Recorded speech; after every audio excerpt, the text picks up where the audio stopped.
means it's taken away. It's a passive voice. It's not that we do it. It's taken away. How?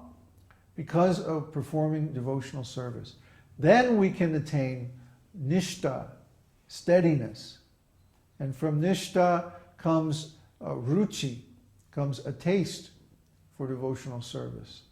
And from ruchi comes bhava, and from bhava comes prema. Like that. These are the higher and higher stages.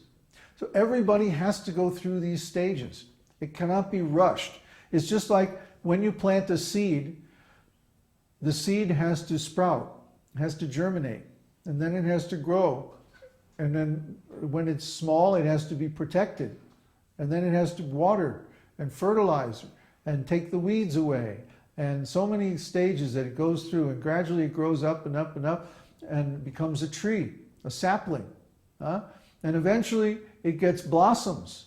And then the blossoms have to be fertilized. And then finally, maybe we'll get a fruit. Okay? But until the tree goes through all those stages, all the way from being a seed to being a mature tree, we can't get the fruit. So it's like that with devotional service. There's all these different stages. Just like when I was giving my seminars here in Mexico City, I used to start out by teaching them the Dvarashakshara mantra, Om Namo Bhagavate Vasudevaya. And then I said, okay, that's it. That's all you need to know. Just give up everything, go to the forest and chant this mantra for 6 months, 24 hours a day, and you'll see God. That's it. Bye. And they go, no, wait a minute. Oh, really? What's the problem? Well, the problem is they're not at that stage of spiritual maturity where they can just do that. Their faith is not mature. And it can't be forced. There's nothing you can do to force that little seedling to bloom and create fruit. The seedling has to go through so many stages, so many years before it matures. I was just thinking about this morning, and how the time involved in going through the stages of devotional service is absolutely necessary. Just like the time involved in raising that tree from a seedling all the way to a mature tree is necessary for it to create the fruit. I don't think that process can be rushed artificially. I don't think you can just take somebody off the street and drop them into an association where people are chanting 64 rounds and have them realize Krishna, as Shama Sundar or something like that. There's an enormous amount of ontological education, of transformation, of cleansing the heart. So many things have to take place before they can actually attain the platform where they can chant that much. I'm trying to make it simple, but you'll find that if you try to perform this process prematurely, you won't be able to do it. I remember there was one guy in Mayapur who tried to, this was while Prabhupada was present actually, it was in 1974, 1975. And he asked Prabhupada, can I just sit in the kutir and chant 64 rounds? Prabhupada said, oh, yes, you want to do that? And he said, yes, Prabhupada, I really want to do it. I'm tired of this material world and offenses and all this. So Prabhupada said, okay. And they gave him a little hut, and he just sat there and chanted. Yeah? He lasted 2 weeks. And after that he was begging, oh, please let me do something else but just chant. The fruit has to be ripe. Before you can pick it and taste its very sweet taste. The fruit has to be ripe. And you can't rush that. You can't hurry it. It's not an artificial thing that you can do, Just point some ray at it or something and zzz, then it becomes ripe. No.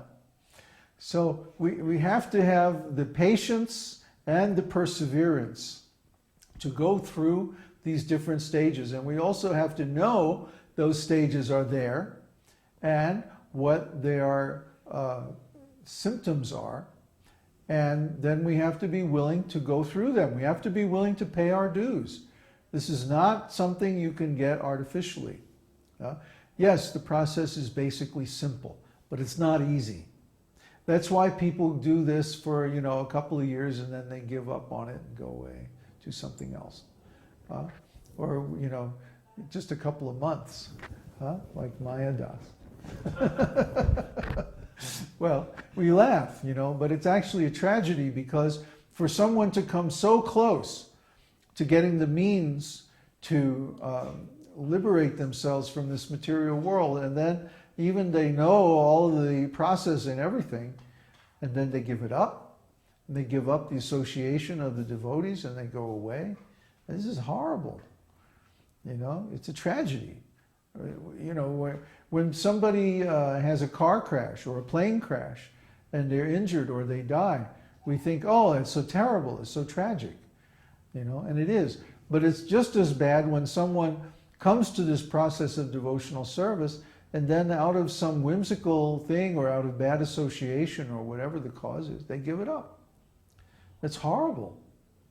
They've got the cure right in their hand, they're about to take the medicine, and then, oh, no, I don't think so.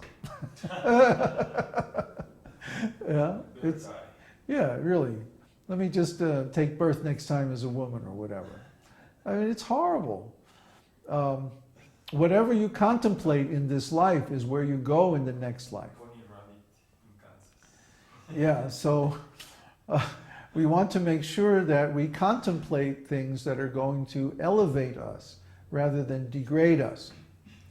So it's better, even if we're not successful in devotional service, even if we try our whole life and we still don't make it, we're better off than if we try it and fail and give it up. Oh yeah, that Hare Kṛṣṇa, I tried that. It didn't work. One time I had a guy in Hawaii tell me, yeah, I tried chanting Hare Kṛṣṇa. It didn't work. I said, well, what did you do? He said, I chanted a whole afternoon, 3 or 4 hours.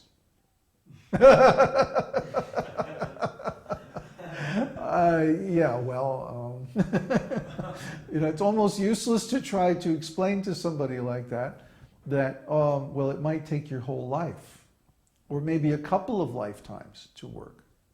It depends on you. I suppose it's theoretically possible that someone could go through all of those 9 stages in a very short time, but practically speaking, I don't see it happening. Practically speaking, I see that the mental inertia of desiring so many material things takes a long time to overcome. The number of impressions that we absorb in the mind, both in this life and in the previous life, for material objects is very high.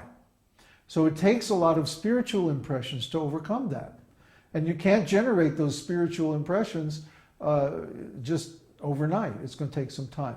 So then your years spent in service in India and traveling and all that contributed to your coming to the platform of chanting for 6 months? Yes, if only in the sense that I tried all those things, did my best, and it still didn't give the result. It's like, okay, I've tried everything else. This is the only thing left. Hare Kṛṣṇa. And the answer was right there all the time in the scriptures. It's just that in the association of devotees that I was in, nobody was saying, yes, this is what you should do. They were all saying, oh, you should serve our organization. You should associate with all these neophyte devotees. You should, go preach and distribute books and raise money and blah, blah, blah. They were focused on that, thinking that was going to save them. And of course, they're much better off than if they had remained outside of devotional service, but still, they're not coming to the offenseless platform. And I believe that's because they never took complete shelter of the holy name. After you've been a devotee for 10 or 20 years, I mean, come on, you ought to be somewhere. Not still on the same old platform of churchy kind of, let's have our Hare Kṛṣṇa social club and have big passionate kirtans and collect a lot of money. We have to get past that. We have to get past that point to the point of where it becomes a very serious personal cultivation that we ourselves should desire, not just because we're in association with other people, but because we ourselves desire to transcend this material world. So, yes, I think those were all contributing causes, but the real cause was that I did all these things that you're supposed to do and it didn't work. So what's left? Only chant the holy name.